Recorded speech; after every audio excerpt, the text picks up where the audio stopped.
Ethan yearned for adventure. He dreamt of uncharted territories and untamed wilderness. The concrete jungle of the city suffocated his spirit. He longed for the embrace of nature, raw and untamed. He craved a challenge, a test of his limits. Ethan devoured tales of explorers and survivalists. Their stories ignited a fire within him. He felt a primal urge to connect with nature, to prove himself against its might. South America, with its dense jungles and hidden wonders, called to him. He knew he had to answer its call. He chose the heart of the Amazon, a place teeming with life and danger. Locals spoke of its unforgiving nature, of its ability to swallow people whole. But fear was a foreign concept to Ethan. It only fueled his determination.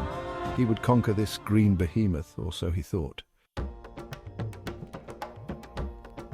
The jungle welcomed Ethan with a symphony of sounds and a kaleidoscope of colors. Towering trees formed a verdant canopy, sunlight filtering through in dappled patterns. Exotic birds sang unfamiliar melodies and unseen creatures rustled in the undergrowth. For a moment, Ethan felt a sense of awe, of being utterly insignificant in the face of nature's grandeur.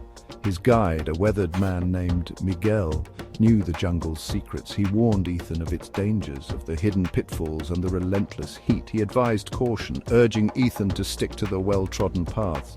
But Ethan, blinded by his adventurous spirit, dismissed Miguel's concerns as an old man's apprehension. He ventured deeper into the emerald labyrinth, his senses overwhelmed by the sights and smells of the jungle. He felt invigorated, alive with a sense of freedom he had never known. He believed he could conquer this wilderness, bend it to his will. But the jungle had other plans. The sun began its descent, casting long shadows through the dense foliage. Ethan realized he had strayed far from the path, lured deeper by the jungle's siren song. He tried to retrace his steps, but every turn seemed to lead him further astray.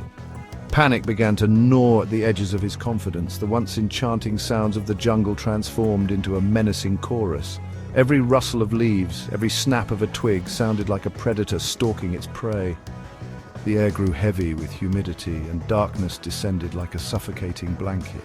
Fear, cold and sharp, gripped Ethan's heart. He called out for Miguel, his voice swallowed by the cacophony of the jungle. Desperation clawed at him, fueling his fear. He was lost, alone, and utterly unprepared for the unforgiving wilderness that surrounded him. The jungle, once a source of exhilaration, now loomed over him as a menacing adversary. Days blurred into nights. Ethan battled hunger, thirst, and exhaustion. He scavenged for edible plants, relying on instinct and half-remembered survival tips from books he had read. He collected rainwater in large leaves, his throat parched and raw.